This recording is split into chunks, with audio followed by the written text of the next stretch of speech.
Hey, aloha, everybody. Welcome to the Aloha Friday Hawaii Real Estate Show. I'm your host, Dylan Nonaka, and I'm about to bring in my friends here. We're just getting the internets warmed up right now as everybody starts to join us. We'll kick off officially at 10 a.m., but I wanted to bring in all my friends and go around the horn and see what's happening around the state.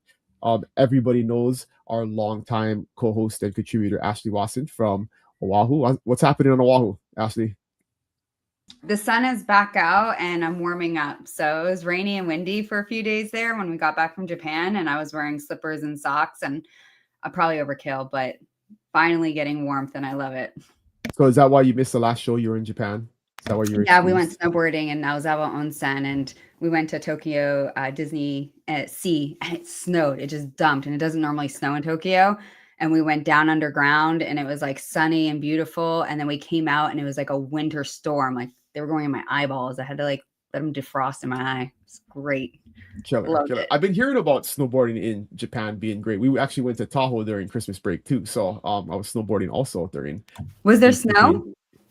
But we got super lucky. We landed on Christmas Eve in Sacramento and drove up, and it just started snowing that day. So it's kind of treacherous, like it was kind of icy and stuff. But we made it into Tahoe, and then it just dumped snow all day on Christmas, like winter Christmas. I mean, it was like the perfect winter wonderland. And we went with my brother-in-law and his three little girls. And so like it was just so super cool. Like Christmas morning, walking outside to go eat breakfast, and it was like snowing and it just raining around. It was like one of those magical moments, right? You cannot Epic. plan, right? That's Yeah, just amazing. Oh my super epic. God. They're just it took like 20 minutes to walk like one block because they were just making snowballs and throwing them at each other the whole time. Like it I was great. love So it.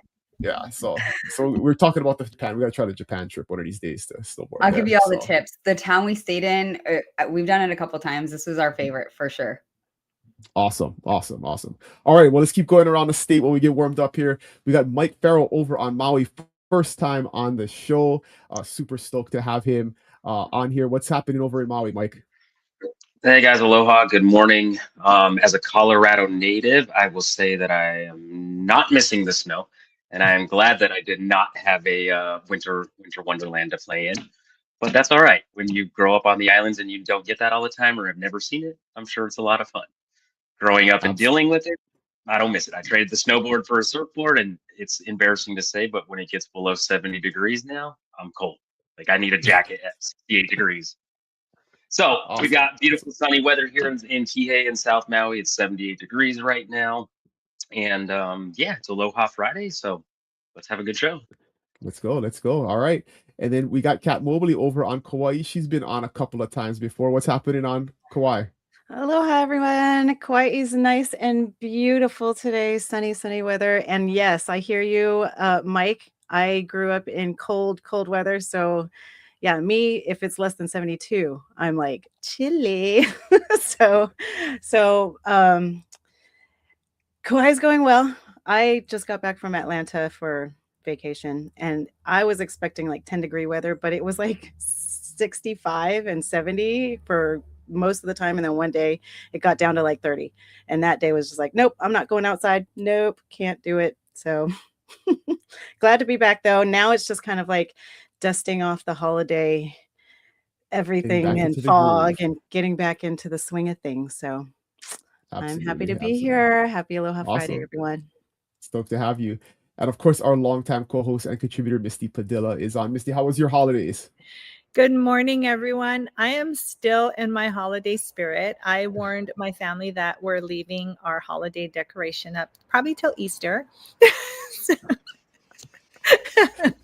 At that So point, then you just wait till Thanksgiving and then it just stays up the whole year, right? right, we'll just do a year round and theme it out all the way through. It just everything just happened so quickly, and I really just took the last few months, taking time to be, and I just felt like everything was just such a rush for 2025 that I just want to take a little bit longer and prolong the festivities and just embrace Absolutely.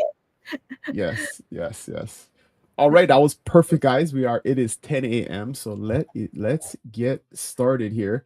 Again, if you're just joining us, guys, you're here for the Aloha Friday Hawaii Real Estate Show. Um, for the longtime listeners, Peter, we did a send off in December on our last show. He is officially retired. We may bring him back as a special guest here and there, but we're taking over, and you'll see a new crop of contributors from all the different islands, and super stoked to have all of those new perspectives and ideas. And so we'll get right into it, guys. So we did the warm up. So let me get a quick news rundown. So some of the highlights of news this past couple of weeks. We were talking about the snow and the winter weather, but on the Big Island, we got our first snow of the year last week. It's been this weird storm that's kind of been going across all of the islands, and we're actually getting it here on the Big Island today. It's been a rainy day, but always cool. It didn't last very long, but it did snow briefly on Mauna Kea, and I'm sure there's going to be more of that coming up. We got this tourist related tax change. So there's a bunch of new taxes that are being put into effect. So if you're looking to visit, there's some new taxes that take effect January 1st. But one of the big stories around this is that they were going to charge cruise ships like an additional 11% cabin fee for the tourists that were or guests on the cruise ship, and the cruise ships immediately filed suit, and that's actually been put on hold because I think there's some issues around it being in federal waters, and the state can't tax stuff that's happening in federal jurisdiction. So we'll see how that plays out. But we always touch on like the tax stuff, but that's one thing that the state of Hawaii is doing, is always trying to make more money and tax more things, and so that's happening on the tourist side. MacNut labeling. So this is a thing we've talked about on the show before, that there are always issues around Kona coffee and proper labeling, and people branding things as Kona coffee when they really have 90% Colombian coffee and it's just 10% Kona coffee. But they're doing the same with MacNut labeling now, where you will be required to label where the MacNuts came from in the different candies and things that we sell around the islands. This is probably a good thing to protect the MacNut industry here. A lot of people don't know this, but a lot of the MacNuts that you buy that have like Hawaii branding on them are like grown in Australia. They're not even grown in Hawaii. So that's a good change for that local ag economy. And then something that's always been a hot topic, and maybe we'll talk about this a little bit here, is the Maui vacation rental bill passed, and there was now, like we predicted, immediately a lawsuit filed to challenge it. And so we'll see how that plays out. I think we're a long ways off, and maybe Mike, if you got some updates or boots on the ground reaction to this. I mean, what are you hearing over there in Maui about the new vacation rental law that passed, but then of course not going into effect for a while, and there's already some challenges to it? Well, it's highly controversial in that first we should probably back up just a little bit and note that it's not all vacation rentals. I own a vacation rental here in Kihei in South Maui, so I am directly impacted by it. But the big misconception that I hear from investors or even just long-term visitors to the island is that they're phasing out all vacation rentals on Maui. So no more condos will be available for rent. That's not true. There are a lot of complexes are hotel zoned. Those aren't on the chopping block. Those are protected. Those are allowed and were originally zoned to be vacation rentals. What Bill 9 is aiming to do, and what did get passed, is they want to phase out about 7,000 additional units that have been operating legally under the Minatoya list as short-term vacation rentals for like 30 years. The issue with those complexes, those properties, is the zoning designation. These complexes that are legally operating are currently zoned A1 or A2, so apartment zoning, which the proponents of the bill are saying that these were never supposed to be vacation rentals. They're not zoned hotel zoning. So when they passed Bill 9, it put 7,000 units on the chopping block, but we had a temporary investigative group that met, I believe, in October, that went around to all of these complexes, and whatever their parameters were, they said that this complex is better suited for long-term rentals, and for local housing, this complex is better suited to remain as a short-term vacation rental. So it's really clouding the market for tourism. It's definitely clouding the market for investors. Condo sales in Maui were down 40%. Median price was down 40% from 2024. So it's having a big impact on the condo industry here, the tourism industry, it's not necessarily directly relating or affecting the residential market here. So Yeah, we I have to provide a little clarity on what's actually going on with that bill. absolutely. That's a good kind of lead into to we'll talk about the market here in a second and the kind of wrap up from 2025. But yeah, it's important to understand, I think, around this whole topic because we've had some inquiries this week from folks that were concerned about actually buying a vacation rental on Kauai because of the stuff that's going on Maui. And a lot of times there's a misunderstanding around each county individually governs their vacation rental regulations. And like on Kauai, Kat, if you can give us a quick summary, right, of what that regulation looks like. I always tell folks my perspective is that Kauai is the most stable. Like if they're your guys' laws have been in place for a very long time. There really isn't any proposals to change anything. So if you want some stability in terms of an investment, Kauai is a good place to make it. But would you agree with that? I would agree with that. The the laws have been in place for a while, and it's just basically here on Kauai. We have a visitor destination area, so it's called the VDA. Any properties in the VDA, you're able to use as short-term vacation rentals, and it's just in the most popular areas where it's mostly tour, mostly vacation destinations like Poipu, Princeville, along the coastline, all the condos along the coastline.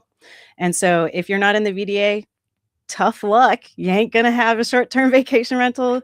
And people always think that, you can apply for a TVNC, transient vacation non-conforming license permit.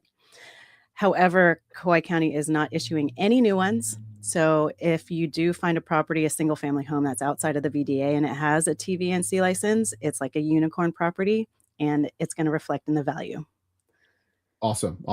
Yeah, and that's a good takeaway here too, right? It's like every county has like these like different acronyms and names for things and stuff. So it's super important that you reach out to us and we can kind of help you through that process specifically because it's different on all the islands. Is there anything on the horizon, Ashley or Misty, on Big Island or Oahu that we want to note around vacation rentals? Nothing we haven't on Oahu addressed in past shows. It's 2025. They changed the short-term vacation rental definition from 30 days to 90 days. But again, that's super hard to be able to identify, and the amount of bandwidth that the state has to try to confirm if someone was previously doing 30 days is probably going to be too cumbersome for them to enforce that 90-day law, unless if it's new construction, newly built. If it was built after 2025, then that would be pretty easy. So all of these little nuances and details. Yeah, Misty, anything to add? Yeah. You hit it on point, Dylan, is things are changing so much. So yes, definitely reach out to us. Every county and state is so different. It's not what's good for one is good for the other. They're changing all the time. So yeah, reach out to us for that. Awesome. Okay, so moving on. I mean, we always beat the vacation rental horse all the time, but that was a big development over on Maui, so we wanted to touch on that. So let's get into our market report, guys, and go around the horn and talk about what's going on around the state. Do you want to kick us off, Ashley? I'll bring up your slides here. There we go. Yeah. I will give you guys the slide here. I have one for December, and I think I have a second slide for the entire year, since this is my first show back on in the new year. So a 2025 recap.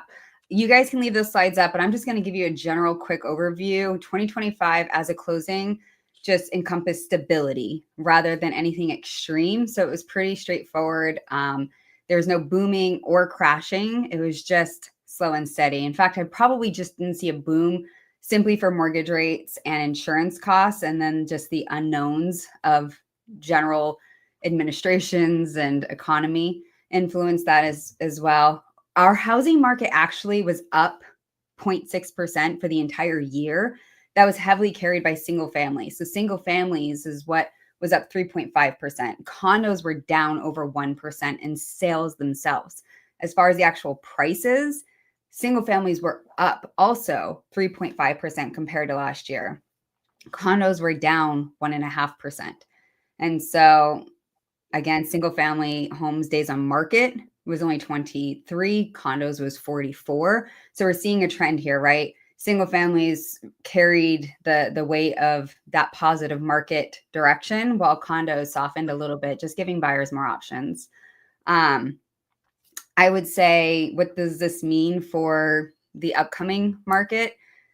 buyers just still have choices, and sellers just have to be more strategic with pricing. But sales are still moving forward. We have a good steady market, and we're expecting the same for this coming year too. Awesome. Yeah.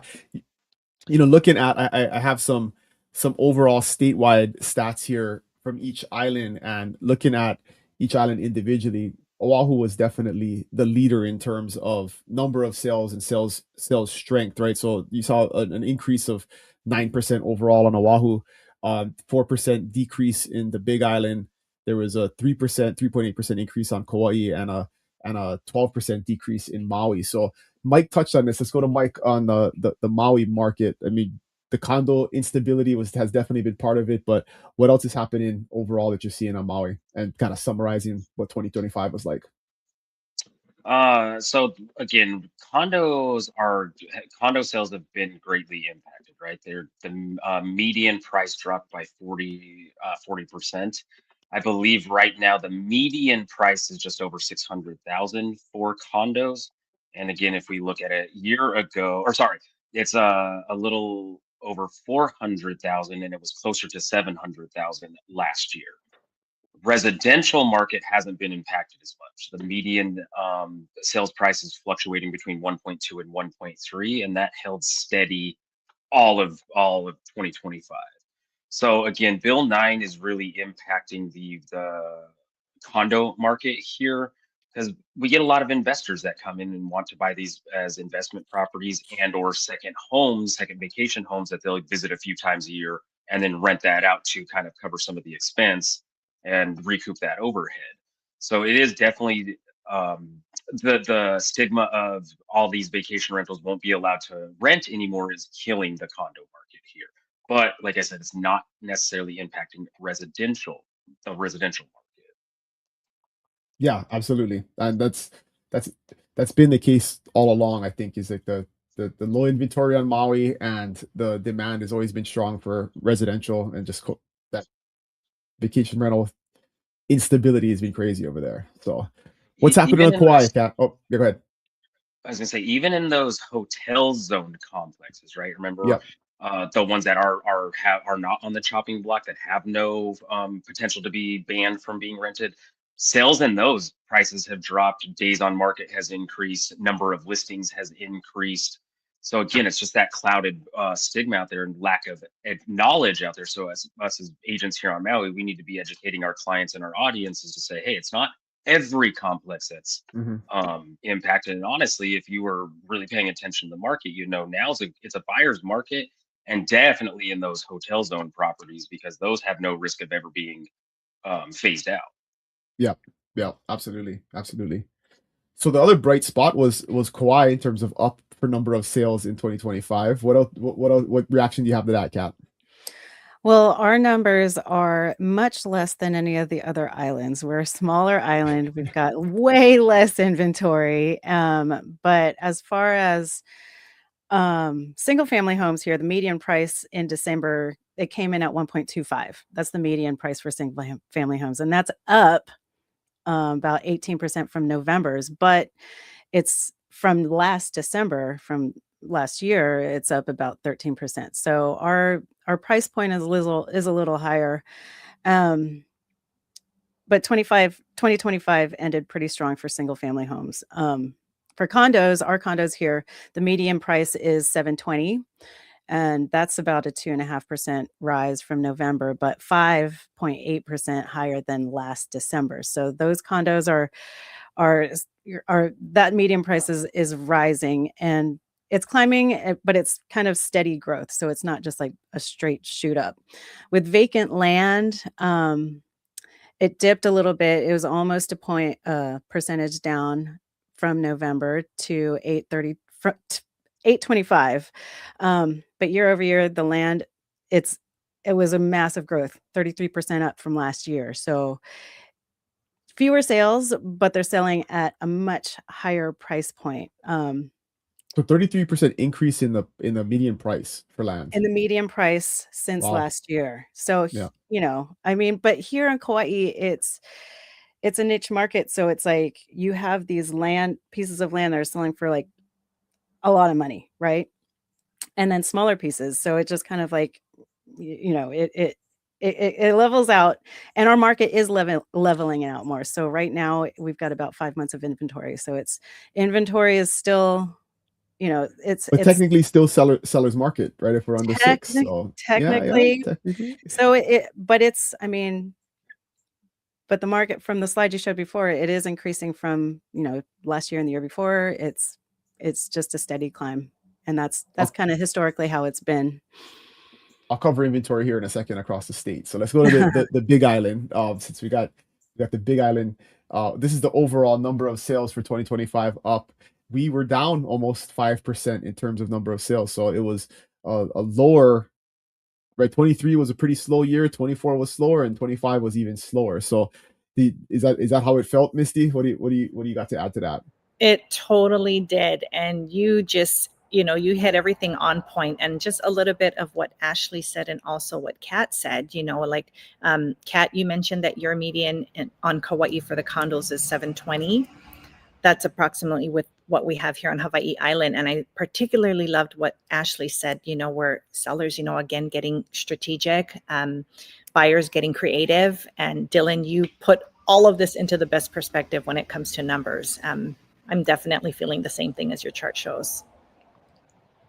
Cool. Yeah. So I wanted to, quickly, you guys all touched on this, right? But just to show a summary of what the inventory growth has looked like over the last couple of years. So this by island breaks down the increase in listings numerically and then overall percentage wise per island. So if you look at Oahu, and this is just that 27% is the increase from 24 to 25. The 12% for the Big Island is an increase from 24 to 25.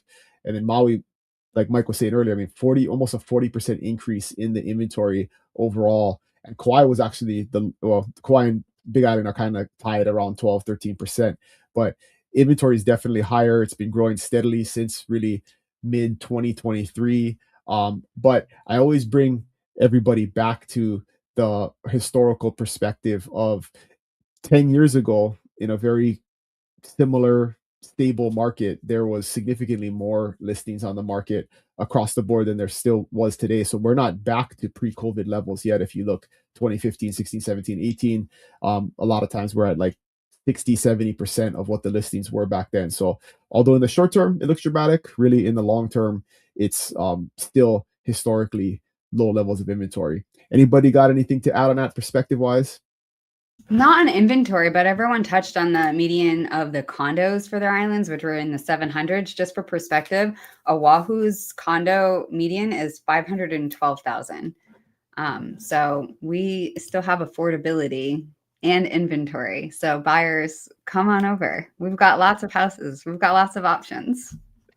Yeah, absolutely. I mean, that seems like a great deal, right? I mean, $500K for a condo in Oahu. I mean, that's very achievable for sure. What about so on the other islands, are we pretty much at what do you guys? I know Mike mentioned the median price on Maui. What are we doing median price for Big Island and Kauai for condos? Do we know off the top of our head? The median was 720 in Kauai. Oops, sorry. Yeah. Same, ditto. Yeah. So I mean, that's a good perspective. Where on the flip side, us Big Island folks always got to advocate. You can actually get a house on the Big Island for 500,000, which is not really a thing on the other islands. Okay, right? Okay, dude, stop rubbing it in. Okay, we got the Blaisdell and we've got the Shell. We always get into this, right? Which is the best island? So I think everyone real fast. What is the median for your single family on Oahu? We're at 1.1 right now. It's crazy. That's crazy. 1.25. How about that? Wow. Right? Mike, Misty, what's the median for single family? 500 is what I show on here. 550. Yep. Dylan, would you agree? Yep, 500. Yeah, it's normally what it is. I think for silence. Yeah, well, we got condos, and you could get a hotel room here for 550. Yeah, there you go. Mike, what was the median for Maui? Single family? It was 1.2. Yeah, so it's 2025. It bounced back between 1.2 and 1.3. So pretty similar on all the islands except for Big Island in terms of residential, right? You're looking to spend $1 million for, and you can even spend 800 on a fixer. So that's, very one unique thing about the Big Island market is you spend a lot of money on a fixer upper. So, hey, wanted to spend real quick, bring in Alex here and shout out Alex. Good to see you, my man. Thanks for always watching. He's a regular watcher of the show. Glad you are here also. All right, let's get into talking about, we got a couple of questions that were pre-submitted. If you're watching live and you have a question, just put it in the chat. We always prioritize taking those live questions first, but we also have the ability, if you go to liveitinhawaii.com, one of the forms on the website is a form to submit a question, and then we add it to the show agenda. So that's always what we prioritize talking about, is what you guys want to hear about. So the question today, which is very I guess timely because of all the stuff that we've already been talking about, is this question asker has asked, what I've heard, it's been particularly wet in the winter. How does that affect living here or buying? So let's just go down from the top to the bottom. Start with Ashley. Is the winter wetter than normal? Colder? Like what's it like here, and how does that affect buying or living here? Yeah, in my experience, rain is pretty wet, and therefore more moist. Uh, yeah, it gets a little colder. And honestly, we need a little switch up, because then it would just be like, how would you work? How would you focus? I mean, without like slightly gloomy overcast days, every day would just be perfect. And then that just doesn't seem like reality. So I enjoy the rainy weather. Now, if you're in the mountains, it actually does get really cold. Kidding aside, there are fireplaces like on Oahu. We have a Senta Island. There's a Wahiwa and Mililani. They still have fireplaces in those spots. I would need like hand warmers and put my daughter in a fleece onesie when she was little, because it would be so cold. But then you just go out into the sun and you warm up, and it's great. But the grass has never looked better. The mountains are green. In the summer, everything does brown up a bit. Yeah, do you feel like, or do you guys feel like this winter has been wetter than other winters? Yeah, it's been pretty. I mean, early on, I would say in past winters with heavy, we would see maybe even come like February get pretty rainy randomly, like February, March. But for being November, December, I would say it's probably, in my 16 years here, been a pretty wet one. And of course, this is all has to be preferenced with where you live on the island, right? Ashley lives primarily on the east side of Oahu, so she's gonna see more rain than the west side, and that's true of all of the islands. So that's definitely one perspective always to take into account. Where are you, Mike, on Maui, and what has your experience been this winter versus previous ones?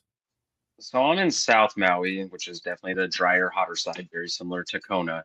And without actually pulling up the rainfall statistics, I will say that it's significantly less than I've seen it in the 6 years that I've been here. Um, we finally got some rain 2 weekends ago. Again, I don't know how many inches fell. I wouldn't even, maybe a quarter inch. It wasn't a significant amount. And typically, what happens in November or December, January is we get a bunch of rain in Kihei. We'll get a bunch of rain up on the East Maui Mountains, Haleakala. All that runoff will come in and flood parts of Kihei, and we haven't gotten that this year. So Kihei, south side of the island, definitely much drier than years past. Yeah, and I think in the perspective of the last couple of weeks, it's been actually we've had this like weird storm moving through, right? And all I think on all the islands, it's been awkward weather, which isn't It, normal. So it definitely was cloudy for several days, but it still was only like it's still 78 degrees and cloudy. But no, I don't live east side out in Hana. They might have gotten a bunch of rain, but I can only speak for the South Maui region, and yeah, it's the rain's not hitting the ground here. yeah. So the wettest place on earth is Kauai, right? We got the wettest place on earth there. So how's this winter been versus previous ones, Kat?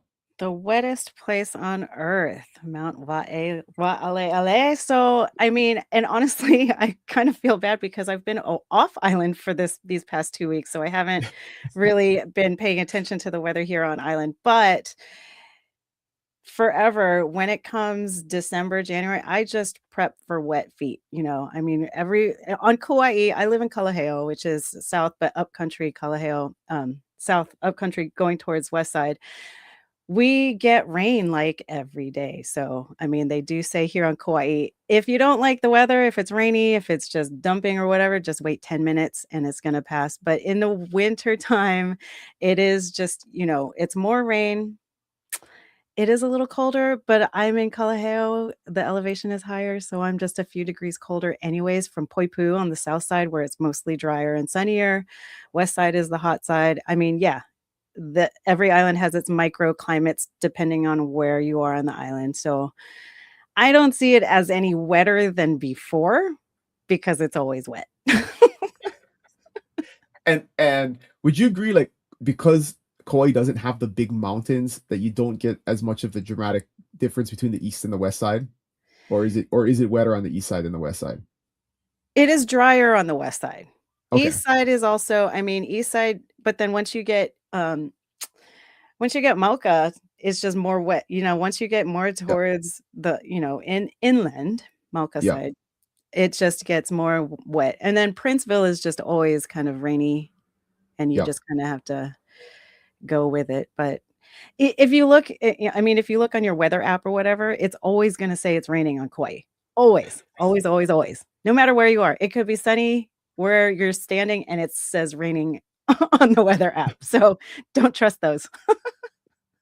And I think since you got two big islanders here, Misty and I live like 10 minutes apart from each other, but she lives near the water and I live up in the mountain. And so definitely I think we have two different perspectives on this. But what is your perspective, Misty? Has it been a wetter winter than normal? Yes, for sure. Definitely. Yes, as Dylan mentioned, I'm closer on Ali'i Drive, closer to the ocean. Definitely wetter, but the grass has always been greener and it's actually cold when it's normally super hot in Kona. So I'm definitely loving it, and the beauty of being on Hawaii Island is we have so many of the different climates all on one island. So I just think that is just so beautiful and so special about our island. But yes, most definitely much wetter, especially today. Awesome. So we didn't touch on this. We kind of breezed over this, but does the winter or the seasons affect the real estate market at all? Does anybody have any perspective on that? I'd say not. I mean, December had, like, I agree with Misty. We had one of our most aggressive bullish months of the year in December on Oahu. Yeah. And Hawaii is just always, known to just be beautiful weather year round, so then it's always a beautiful time to buy real estate year round. Yeah, I always share that perspective with my friends in the mainland that when we go to events and things, is that we don't have that like winter slowdown, right? In most places, the market slows down considerably in the winter, and a lot of real estate agents just go on vacation. They don't work, for January and February. But I think definitely here, well, the flip side to that is you're definitely talking about vacation rentals and second homes and things like that. We get actually more activity during those months because that's when people are here visiting when it's cold somewhere else, and they're motivated to move, right? It's like the best thing to do is to come visit Hawaii in the winter and then think, all right, I could possibly live here. And so they get some thinking about buying. But yeah, any other seasonal effects on the real estate market you guys have observed or anything else? The snowbirds come here and then they fall in love with the weather, and then they get the siren song of, yeah, I can live here, and yeah, I can rent it out when I'm not using it, and there's no real slowdown. I mean, Yeah. you see, no real slowdown. Yeah, I would agree with that on Maui as well. Without looking at the daily visitor arrival statistics, a completely subjective answer here is that it feels this year, 2025, the holiday season seemed much busier than 24 and 23 did here in Maui. And yeah, you get all the snowbirds coming in. We've got a lot of the Canadian visitors back this year. So I wouldn't say that there's been any slowdown in the real estate markets, probably uptick just a little bit. Yeah, we have other weird things that actually can touch on this that affect seasonality, and like PCS season on Oahu is a big one, right? When military people are moving, that affects the market. I would say PCS season does affect our our market far more than weather does for here. So like May through August is also like an affecting people going on vacation, leaving Oahu, and then they maybe put some decisions on pause when they're taking, their big breaks and stuff like that. But yeah, PCS military relocation season is our prime. Like a random seasonal thing that happens in the Big Island that affects the market is Ironman. Like October is historically a slow month for activity because people are here for Ironman. They take every hotel room and every vacation rental, and they're not here to buy real estate. They're here to run around, right? So that changes the dynamic of who's visiting. But like anything else, when you look at something as a snapshot in time, you got to look at the other indicators and other aspects that affected it. In real estate, sometimes when people look at markets, it's like what happens in January actually happened in November, right? You got to look kind of 2 months back because it takes 45, 60 days for a real estate transaction to close. So a lot of times if you're looking at closed market data, it doesn't reflect what that the activity that month because it's a lagging indicator for what's going to happen in the future. So we got a comment here. Alex is adding in. He drove to the east side of Oahu in a convertible through Kahaluu, and it was beautiful. Yeah, absolutely. That's why we live here, right? You can be in your convertible all year round, no problem. So just sometimes it'll be more wet inside the vehicle than others. There you go. Yeah. It's never too cold. It's just a matter of whether or not, you want to get Make wet. sure you know the button to push to like zoop at a red light. But I will say, like, yeah, individually as agents, I think that we all are full-time realtors as well. And I think that's important to keep in mind because out of 1 million real estate agents, there's only a handful that are actually doing this full-time and live and breathe real estate. So we particularly may be more busy and not see in our personal business as much reflection as seasonal markets. But there are quote seasons like on Oahu for that PCS season and summer season. May through September are typically our peak markets. So we do have peak and low, like January through March is a little bit more somber in September to December. But like I said, we also saw our bullish month in December historically. So there are definitions of seasonal markets here. We just might not feel it internally with this group, perhaps. Perfect segue into our second question that we got here on the on jobs in the economy. And this is always a controversial topic, right? So let's share our opinions on this. Is tourism helping locals or mostly hurting us? And then the secondary question, if you want to touch on this, is will all these new taxes that we're talked about in the news rundown and fees affect residents too? So who wants to get us started? And Misty, why don't you get us started on this? Being born and raised on the Big Island and having actually many years of working in the tourism industry and visitor hospitality industry. Dylan, it's twofold for sure. I can always look at it professionally, culturally, all the different aspects. And yes, being in the tourism industry for pretty much most of my life, is yes, I embrace, I definitely embrace the tourism industry. And I'm just super grateful for it. And without it, a lot of our businesses that we're in, we wouldn't be able to thrive, without the tourism industry. Of course, now culturally speaking is, as long as you come with Aloha, to the island, and what can you give the island more than take? Those are always huge to me. And, I'm always embracing it. And Dylan, if you can also enlighten, you always talk about when locals, commonly say that they can't buy homes here because, tourism is driving the prices up and we can't do this, we can't do that. You kind of hear that on the local side. I really love how you enlighten all of us, when you look at the stats, excuse me, you put all of that into perspective. Help me out. Yeah, we can touch on that. Yeah, for sure. So what Missy's talking about is like, if you look at the number of, and I don't know if people like equate tourism with like outsiders buying homes, but it almost seems like they're talked about in the same light. But the percentage of people with a non-Hawaii address that buy Hawaii property really has not changed over the last 30 years. So there's no increase in the percentage, and statewide it's like 80-20 20% buy from out of state, 80% buy with that have a in-state address when they purchase. It varies by island. Like Big Island and Kauai is more like 60-40, 40% buy from out of state. Oahu obviously is the strongest in terms of like people from in-state buying.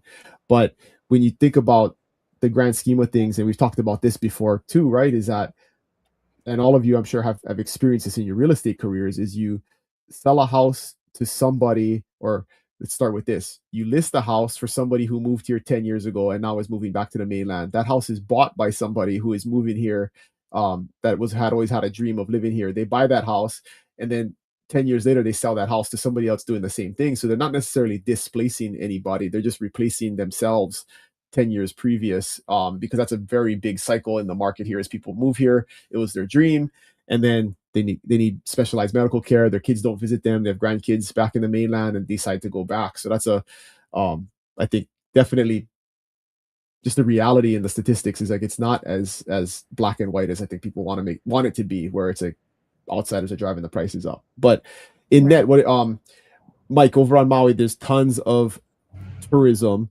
On the net, do you feel like it's an overall benefit or overall negative to the local community? I mean, look, if we look at the main economic industry here, it is tourism. Without the tourist coming, without the tourist dollar spend, you don't have an economy. Like think about all the when a And visitor you guys comes. and you guys saw this after the fires, right? I mean, really not even recovered from it yet. I mean, all of the media uh, about don't visit Maui, I mean, really hurt you guys badly over there. My wife travels quite a bit to the mainland for business travel, and almost every trip she runs into somebody that goes, "Oh, we love Maui. We had a trip planned," or "Oh, we love Maui. We go every year, but we heard the locals don't want us there, so we're not. We're going somewhere else this year." It, Mhm. it it's literally almost every time she travels, she tells me how she's run into somebody with that similar story. So now we can get into the conversation of over tourism, right? I don't know how you put a cap on tourists. Hawaii is still a state within the United States, so we're open borders. You can't tell people not to come to a state in a country you live in. I think a big push with the vacation rental phase out is trying to push visitors and keep them in more tourist focused areas.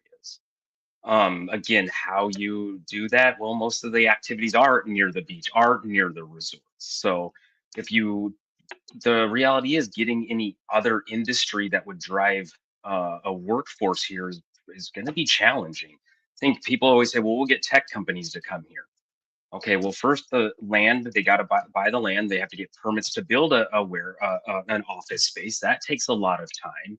Then, if it's in manufacturing, we're 2,500 miles from the nearest coast. That's a big shipping cost. It just does not pencil out to have these industries here.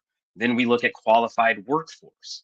Okay, well, let's say you do bring in a big industry like that. Now you're going to have to import a bunch of people from the mainland that are qualified for those jobs, which would then truly take more of the housing from the local residents, right? So it just doesn't. It, It's more tourism is not complicated. right for the islands. Circle of life. Yeah, it's more complicated than people want it to be. Kat, do you have anything to add to this? I mean, yeah, it's there's always 5 different perspectives on the same focal topic, and it's just dependent on where your stance is on what it is, because yes, there's we are run our economy is run by tourism. Yes, tourism also employs a lot of locals. Yes, we wish we were not as dependent on tourism, but it is, it is the cycle. Like Misty was saying, it's just a constant cycle where it's like we have to we're rolling with it, and if you can make it work in your own life, then you can make it work in your favor. It's just the reality of living in a beautiful place, right? There isn't a beautiful place on earth that doesn't have a humongous part of their economy driven by tourism. So For sure. And look at COVID, look at what that did to us during that time, Mhm. yeah, you can't say that tourism definitely didn't hurt us back then. Yeah, Our towns could not just survive just on the locals alone. It was tough. It was beautiful. We embraced it, but at the same time, everyone's definitely experienced the hardship there. And to me, it's just never been the same since then. So many things have just dynamically changed through our lives and our towns, and we can experience that now, of course, through the market. Absolutely, absolutely. I So on the don't think, question of and of arguably, taxing, tourism yeah, is necessarily a problem or controversially the problem. I think it's the lack and second, the way that the government is run is mismanaging funds grossly. It's mind-boggling how ineffective I'd say our local governments just handle basic tasks like road management and maintenance, and how they collect. We have issues on increasing taxes for non-residents when it comes to property taxes. We are going to increase, costs and fees for short-term rentals, and I bet you nothing will change for local residents when it comes to housing needs and infrastructure, and that is a government issue. absolutely, absolutely. Yeah. So on the taxes and fees question about it affecting residents, I always find it ironic when they try and say it's going to be like a visitor fee or it's a tourist fee or a tourist tax or whatever, because nobody checks your ID or there's no certification you're a tourist when you check into a hotel and whether or not you pay the transient accommodation tax, which is a tourist fee. So it absolutely affects residents. And whenever you have new costs put on businesses, businesses don't pick and choose who they apply and pass those costs onto. They apply them to everybody. And so it's always something that affects everybody here. It's not just there's really no way to just affect tourists. And so that's I think always a disingenuous way to market different new taxes, that it's just going to be on visitors, it's just going to be on tourists. And it's like that's never the case. So all right, anything else on this, guys, before we move on? We're cooking with Well, gas today. well, with the taxes and some conversations I've overheard is the sentiment is a lot of tourist visitors are feeling that they're getting nickeled and dimed to death for Mhm. everything. I know starting January 1, you might know, Dylan. I don't know if it's just Maui County or if this was statewide, but they increased the transit accommodation tax 0.75%. So it went from 9.25% up to 10%. So, okay, you've got increased cost of travel, increased cost of lodging, increased cost of food, activities, and all other accommodations, and then a 0.75% increase on just sleeping somewhere. It's starting to make a lot of the visitors look elsewhere. They're looking at places like Mexico, the Caribbean, or even European countries.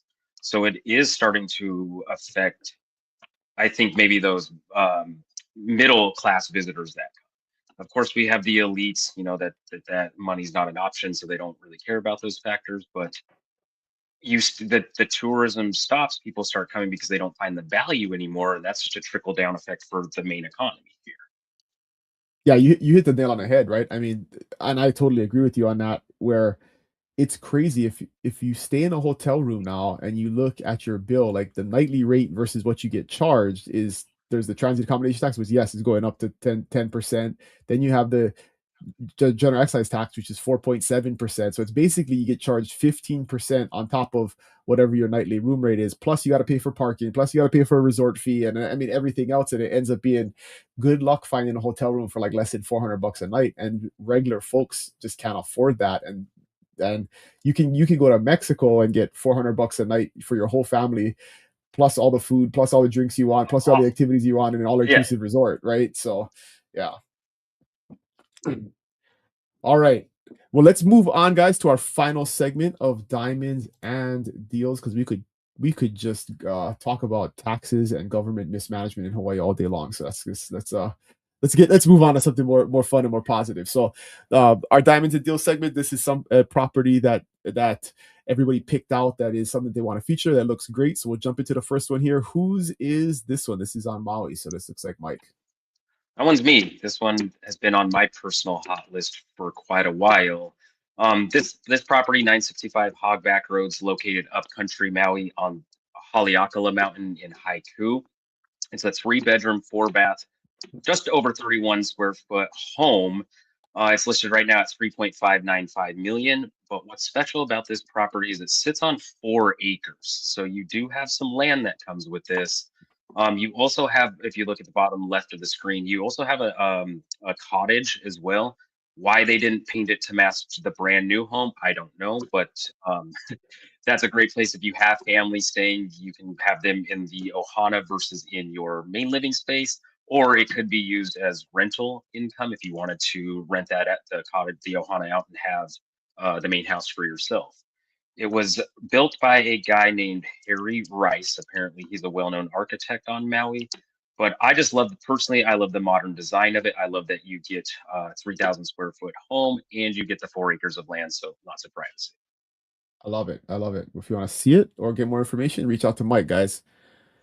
All right, we got this is where's is this? Oh, this is an old slide, right? All right. Oh, what you got, Ashley?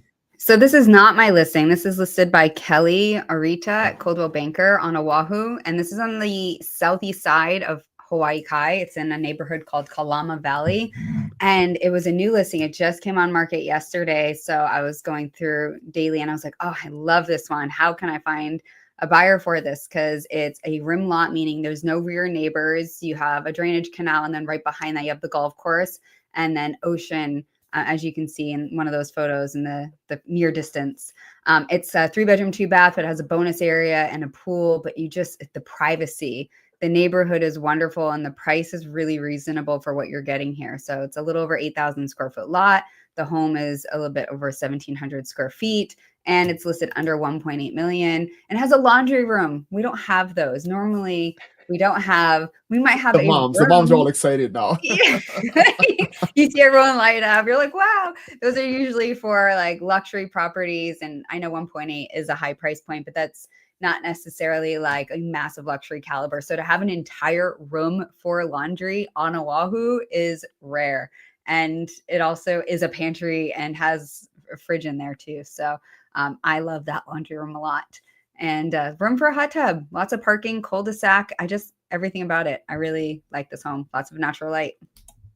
Yeah, check out all those cabinets in that room. Like cabinets, for days. laundry room, Yes. parking. Let's go. Cool views, privacy, cul-de-sac.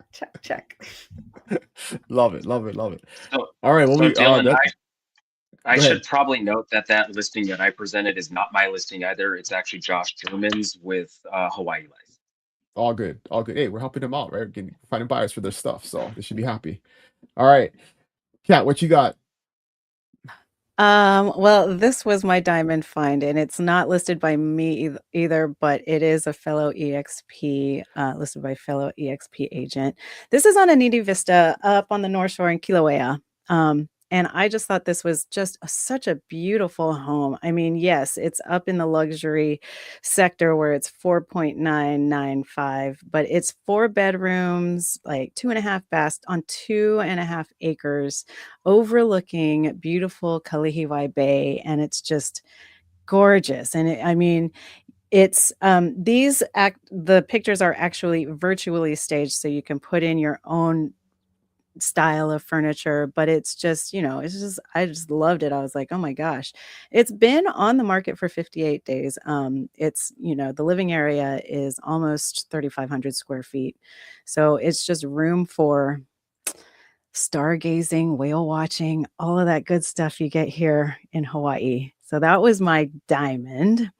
And then the next one is the deal. Oh, you got a deal too. Well, I wanted to ask about this. So is there like close water access? It looks like kind of a cliffy area. It is. So Kalihiwai, or Kalihiwai Bay and Anini Vista, there is access, but you have to, it's a cliff, so you do have to do a hike.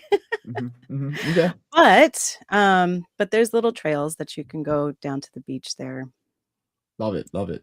All right, so Kat's got a bonus deal for us too. Bonus deal. So this is the deal. So that was my diamond, and this is the deal. This is it is a condo unit, a 1-bedroom, 2-bath condo unit in Princeville. So yes, you can use it as a short-term vacation rental, and it is priced almost $100,000 below assessed value. So this is a deal. It performs well. And we have the rental history to provide for you if you're interested in that. But the Cliffs at Princeville is just resort living at its best. You've got lagoon style pool, 2 hot tubs, tennis, pickleball, shuffleboard, all of that good stuff, putting green, fitness center, barbecue areas. So it's all on the North Shore. What's the maintenance fees? The maintenance fees for this one, I should know it off the top of my head, but I Oh, don't. if Ashley's Sorry. on, she was always going to ask you. You always got to know the maintenance fee off the top Cap of your rate. head. I should know that, right? Yeah, right. So pop monthly quiz. maintenance is $977. That's really low. Is there any special assessment? At this moment, no. Fully insured? To my knowledge, it is fully insured. What's the cap rate? I'll get back to you on that one. What design are the floor panels? But yeah, this is the deal that I saw, and I'm like, yeah. Anybody Love it. interested? If you want your short-term vacation rental on the North Shore in Princeville, Ashley's going to buy it. Ashley's gonna buy I mean, it. if I'm asking follow-up questions, it's because I think it's a deal. So Yeah, I want to know. and I will get that to you. Love it. All right. We actually don't have, I had Misty come on short notice, so we didn't have a Big Island property prepared, but we I put will one on, next time. Dylan. So, Go check it out. I put a diamond on there. Wow, Missy, so wait, okay, start talking about it. Let me do a refresh here and Yes, for sure. technology. Um, Go ahead. This one here, as you'll see soon, definitely a diamond. It is located near my home in Keoho. Loving the entire location, but it is comparable to Cat. Your price line, I swear we're twinning today on all the things. So it's at 4.995, and it's just absolutely beautiful, and it overlooks He'eia Bay. And it is. Here we go. I got it. You got it? 5 bedrooms, 4 bath. Land area is just over 26,000. There you go. And the living is 2,900. Just a little under 3,000, but it's absolutely beautiful.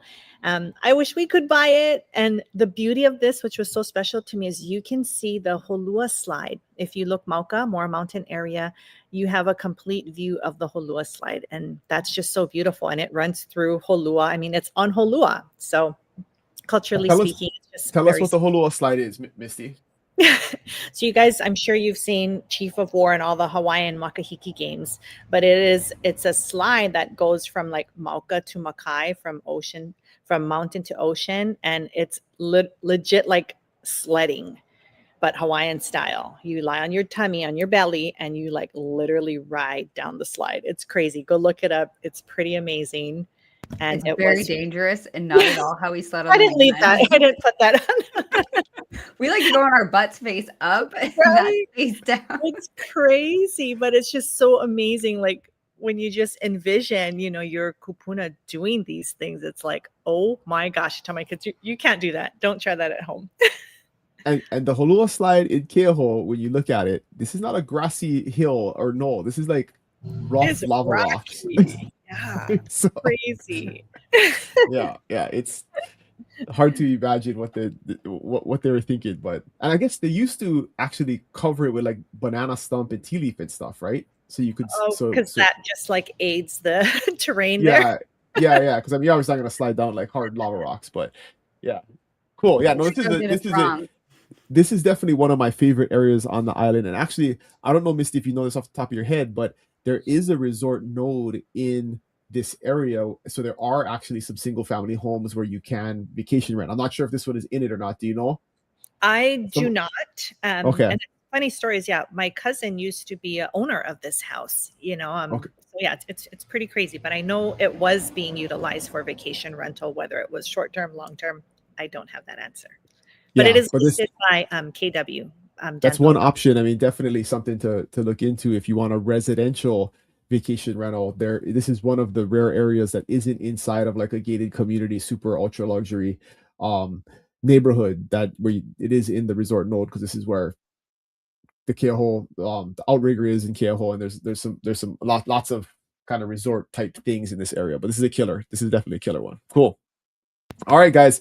Dylan, moving. Yeah. I really love what you did, Kat, with your diamond in your deal. And I feel like I'm gatekeeping if I don't say this diamond real fast or this deal, because I presented a Fire diamond. away. We got time. Let's go. Okay. selfishly, I'm going to go look at it myself today. But if somebody else wanted it, I would absolutely step back. It is in Wahiawa, where I mentioned on Oahu. It's in the center of the island. It's 5 units. So it's a multi-family legal apartment that has 4 studios, and then a separate single family house. It's 3 bedrooms, 1 bath. And it's listed for $868,000. Wow. And What a deal. I Wow. know it's such a You're good going deal. at I'm it. going today to look at it because I wanted to buy it, and I felt really guilty, like I was gatekeeping this wonderful deal, and I don't ever want to do that. So if Ashley, anyone, like, what's the competition on that? Do you have a temperature check on that? Because that sounds crazy awesome. I think everybody be all over it. I know, and so I'm so lucky. Knock on wood, this realtor did not post it on all of the residential. She only posted it under multifamily and commercial, and not a lot of people check under that listing. And 2, she's a commercial broker. And 3, knock on wood, it is technically anything anything above 4 units is commercial property. So you have to get a commercial loan for it. And so I'm hoping that that knocks out some of the competition. But today was the first showing allowed, so I'm piggybacking on it, and I already got my pre-approval and for the commercial loan. But again, if someone has cash, which I mean, some people do, or if they also want information, I can get it to you. I just got the marketing packet. So hopefully competition is not too fierce because I'm putting an offer in today. Awesome. I love it. I love it. There's your tip of the week, guys. Don't miss it. All right, let's bring it to a close here. If you found us through our newsletter or you are not on our newsletter yet, go to livinginhawaii.com. It is your absolute best resource for all things living in Hawaii. We have the content from this show in addition to our weekly shows where you got experts talking about all of the really small, specific niche things about living in Hawaii. We got estimators on how to move here. We got a quiz on whether or not Hawaii is right for you. So if you haven't been to livinginhawaii.com, check it out. We're actually going through an entire refresh right now, and hopefully by the end of February, we'll have an entire new site. Much of the content is moving over, but it's going to be a new layout. It'll be a big refresh. It's been about 10 years since there's been a refresh on that website. So check out livinginhawaii.com if you haven't yet. And let's get into our closing thoughts. So who's first? Ashley's first. What you got for us? Well, this was from my last show and I forgot to update it. Oh. But you know what? New year, you don't know. So I'll just read it. We don't always get to choose the path. We get to choose how we walk it. So life is all about perspective, and we can't control what happens to us, just how we react to it. So just stay in that positive mindset and your life will automatically be brighter. I love it. I love it. All right. So this is mine because coming back from Atlanta, just on the plane ride home, like a 24-hour travel ride from Atlanta back to Kauai, I was just, and then coming and doing this Living in Hawaii show, I was just like, oh my gosh, it's all about gratitude for the land, for the people, and for the chance to call this place home. It just felt so good to come home. So that's my little tidbit. The best part about leaving is coming back, right? Love it. Yes, yes. Is this somebody's or is this an old one? This might be an old one. Misty. That one's me. So yes, I have faith. Keep going, stay strong, don't quit. God got you. And of course, aloha living everywhere you go. I love it. I love it. Mike, I don't think you made a slide. You got anything for us? Final thoughts? You didn't tell me to make one of those slides. But, I know. This is new host. I mean, things are all messed up, but hey, we got through it all right, right? That's all right. I had a good time. So I don't have a slide for you, but I do have a quote that I'll just share. It was actually an Alex Hermosi quote, but a friend shared this with me 2 days ago, and where I'm at in my career and life, it really resonated. And the quote is, "The sooner you accept that it's going to take longer than you want, the sooner it happens faster than you expect." I love that. Absolutely agree with that. 100%. Yep. All right, and I got for you guys my son. He knows that I'm into these kind of things, and so he found this somewhere on Instagram or whatever. He said, "Dad, I got a good one for you." So I had to feature a shout out to Mason on this one. But he said, "Choose people who want more for you, not from you." And you guys all embody that. Thank you guys all for being on the show and always contributing to the community, because there's so many folks that benefit from this. So I think that's all I got. Yeah, that's all we got today, guys. Perfect timing. It's 10:59. We're right on time. We made it. All the tech worked. We got, again, to remind you guys, this is a every 2-week show. So we'll be back on January 23rd.